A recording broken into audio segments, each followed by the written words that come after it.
Evening settled over the small neighborhood. The sun dipping low as Amelia hurried home.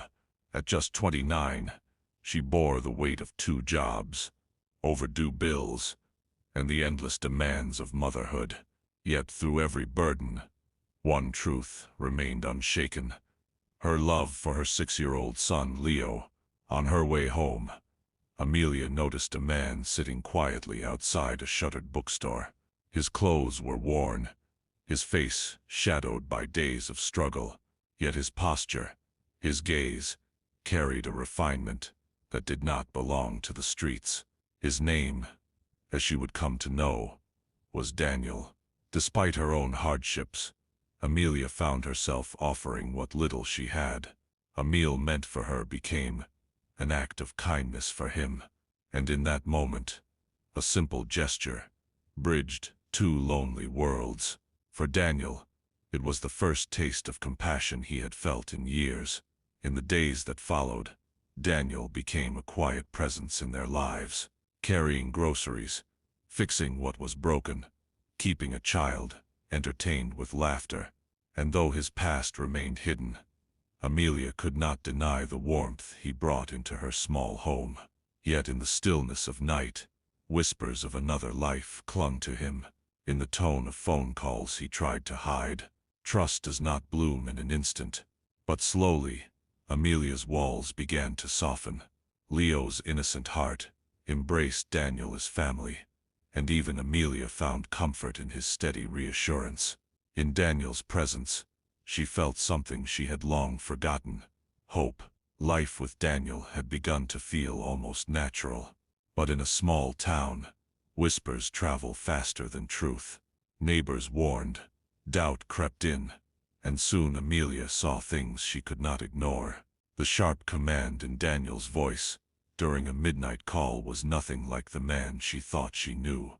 Suspicion, once planted, began to grow. The truth revealed itself, not in confession, but in print.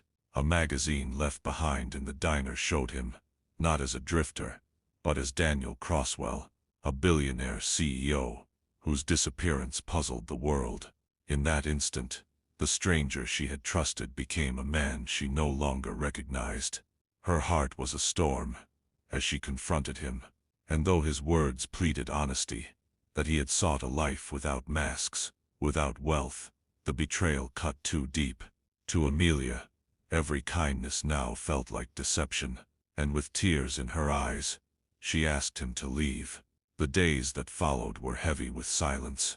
Amelia tried to carry on, but her son's innocent questions tore at her heart, and though Daniel returned to his world of power and wealth, none of it could silence the emptiness inside him. Quietly, he found a way to ease her burdens, paying debts in secret, never signing his name. It was love expressed in absence, and guilt disguised as kindness. It was Leo's words that began to heal her heart. Uncle Daniel never cared about money, he cared about us. In those simple truths, Amelia remembered the man who had fixed her faucet, carried her groceries, and listened when no one else would. Perhaps not everything had been a lie. Perhaps love still lingered in the spaces between. Guided by courage she did not know she had, Amelia stepped into Daniel's world of glass towers and marble floors, and when their eyes met once again, the masks fell away. She demanded truth, and he gave it, raw, unguarded, and real. Not the CEO, not the billionaire, but the man who would give up everything, just to hold on to her and Leo. And in his eyes, she finally saw sincerity. No more secrets. Daniel returned, not as a stranger, not as a CEO, but as a man who had found his home. In the warmth of Amelia's kitchen, helping with dinner, laughing with Leo, he discovered the only fortune that mattered. True love isn't measured by wealth, but by the sacrifices we are willing to make for one another. And in that laughter,